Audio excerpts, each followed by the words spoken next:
folks got when they did the water summit. It was an extraordinary success. This year, the move was to go to a mini summit kind of a format, which is what this is actually amounting to tonight. So our speaker tonight is one of the people.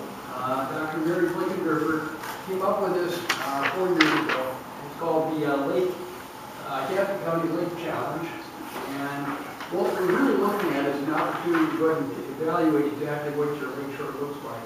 How to improve what it looks like and put all the pieces together on it. So, Mary is with the University of Minnesota Extension Services. I'd like you to welcome.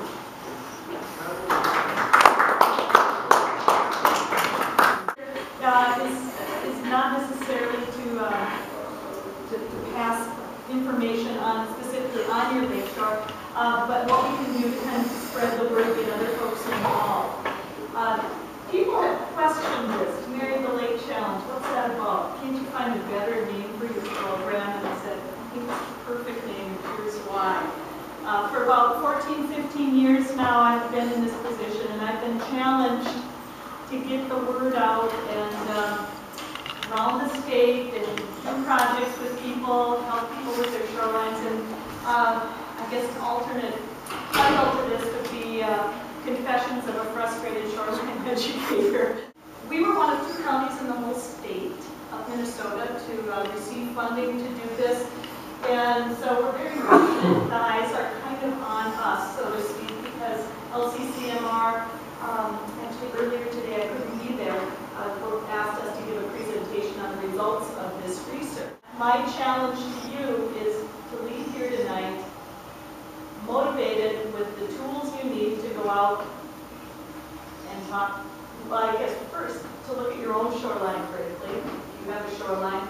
And if you don't have a shoreline, to look at your non-shoreline property critically, because in effect it is connected to lakes and rivers in the area. All water runs downhill. It's going to end up in the Mississippi lakes, going north to Hudson's Bay, depending upon which side of the divide you're on. And it's also going to perhaps filter into our groundwater, which is equally as important. And so we all live on lake shore property or river frontage property, if you look at it from that perspective. And so that's why it's really nice to see people with non-shoreline property owners here, because you're equally as important.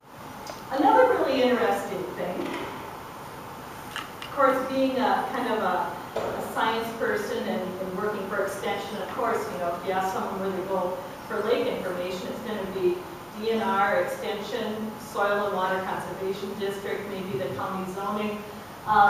Those are scattered up in there. I guess where people go. 72% answered they go to their lake association. And they could answer more than they could check any of these that they actually go to. So the next round, the next kind of flight down there, their neighbor is on the same par with the DNR and our combined counties. Interesting, huh? Extension, I'm not even going to go there.